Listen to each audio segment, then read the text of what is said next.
کبھی سوچا ہے کہ عظیم تہذیبیں آخر بنتی کیسے ہیں؟ یہ صرف بڑی بڑی عمارتوں یا فوجوں سے نہیں بنتی، بلکہ ایک پوشیدہ فن سے، ذہنوں کو جوڑنے کے فن سے۔ آج ہم اسی فکری پل کے تصور کو سمجھنے کی کوشش کریں گے۔ ذرا سوچیں، ہم سب اس صورتحال سے گزرتے ہیں جب کوئی ہماری بات سے متفق نہیں ہوتا۔ اس ایک لمحے میں کیا ہوتا ہے؟ کیا وہ ایک دیوار کی شروعات ہوتی ہے یا ایک پل کا پہلا پتھر؟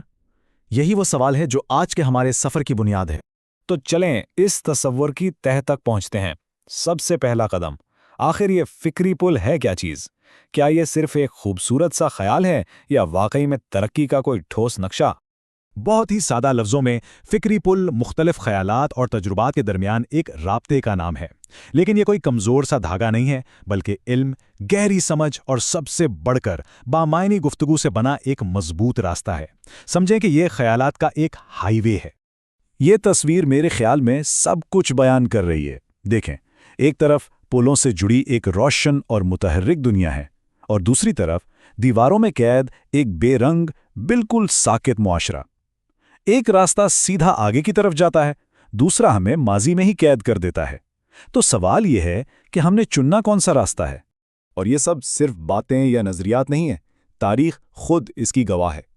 تو چلیں ذرا ماضی میں جھانک کر دیکھتے ہیں کہ تاریخ کے سب سے عظیم فکری پل کیسے بنے اور انہوں نے انسانیت کا رخ ہی کیسے موڑ دیا۔ یہ رابطے کا ایک سنہرا دور تھا۔ اس کی سب سے شاندار مثال ہے عباسی دور کا بغداد، وہ شہر جو اس وقت دنیا کا علمی مرکز تھا۔ وہاں قائم تھا بیت الحکمت، یعنی دانائی کا گھر، جو تاریخ کے سب سے بڑے اور سب سے اہم فکری پلوں میں سے ایک تھا۔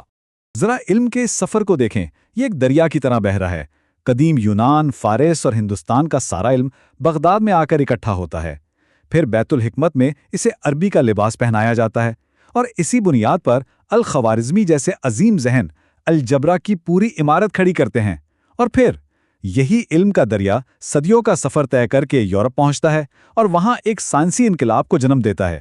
یہ ایک تہذیب سے دوسری تہذیب تک خیالات کا ایک، آپ کہہ لیں، حیرت انگیز سفر ہے۔ تو اس سے سبق کیا ملا؟ سائنس کی یہ جو عظیم چھلانگ تھی، یہ کوئی حادثہ نہیں تھا۔ یہ ان فکری پلوں کا سیدھا نتیجہ تھی جو جان بوجھ کر بڑی محنت سے مختلف تہذیبوں کے درمیان بنائے گئے تھے۔ یاد رکھیے گا، ترقی اتفاق سے نہیں، رابطے سے ہوتی ہے۔ لیکن تاریخ کی اس روشن مثال کے بعد آئیے آج کی حقیقت پر ایک نظر ڈالتے ہیں۔ آج ہم پلوں کے دور میں نہیں، بلکہ یوں لگتا ہے جیسے ایک گہری کھائی کے کنارے پر کھڑے ہیں، اور یہی ہمارے دور کا سب سے بڑا چیلنج ہے، رابطے کا بحران۔ آج کل اس کھائی کا ایک نام ہے ایکو چیمبر، یعنی ایک ایسا ڈیجیٹل کمرہ جہاں صرف ہماری اپنی ہی آواز گونجتی ہے۔ سوشل میڈیا پر ہم بس انہی لوگوں کو سنتے ہیں جو ہماری ہاں میں ہاں ملاتے ہیں، اور نتیجہ ہمارے پرانے خیالات پتھر کی طرح اور بھی سخت ہو جاتے ہیں۔ اور اس کے نتائج صرف ڈیجیٹل نہیں بلکہ حقیقی اور کافی خطرناک ہیں۔ مقابلے کی جگہ خاموشی لے لیتی ہے، تعصب بڑھنے لگتا ہے، ایک دوسرے کو سمجھنے کی صلاحیت ختم ہو جاتی ہے، اور سب سے بڑھ کر معاشرے میں تقسیم کی لکیریں گہری ہوتی ہی چلی جاتی ہیں۔ بالکل اسی لیے ان گونجتے ہوئے کمروں کی دنیا میں فکری پل بنانا اب صرف کوئی اچھا خیال نہیں رہا، بلکہ ایک فوری اور انتہائی اہم ضرورت بن چکا ہے۔ تو سوال یہ ہے کہ اس کھائی کو پار کیسے کیا جائے؟ اچھی خبر یہ ہے کہ ہم سب پل بنانے والے بن سکتے ہیں۔ تو اگلا حصہ اسی سفر کے لیے ایک عملی گائیڈ ہے، یعنی رابطے کا فن سیکھنے کی گائیڈ۔ اس کا راستہ حقیقی تعلیم سے ہو کر گزرتا ہے، اور اس کے صرف 3 قدم ہیں۔ پہلا، سمجھنا، یعنی دوسرے نظریات کو کھلے ذہن کے ساتھ جاننا۔ دوسرا، پرکھنا، یعنی سنی سنائی بات پر یقین کرنے کے بجائے تنقیدی نظر سے سوچنا۔ اور تیسرا، جو شاید سب سے مشکل قدم ہے، مکالمہ کرنا، اختلاف کے باوجود احترام کے دائرے میں رہ کر بات چیت کرنا۔ اور اس نئے دور میں پل بنانے کے لیے ہمارے پاس ایک بہت ہی طاقتور اوزار بھی ہے، ٹیکنالوجی۔ لیکن یاد رہے، اس اوزار کے 2 رخ ہیں، ایک روشن اور ایک تاریک۔ یہ نقطہ بہت اہم ہے۔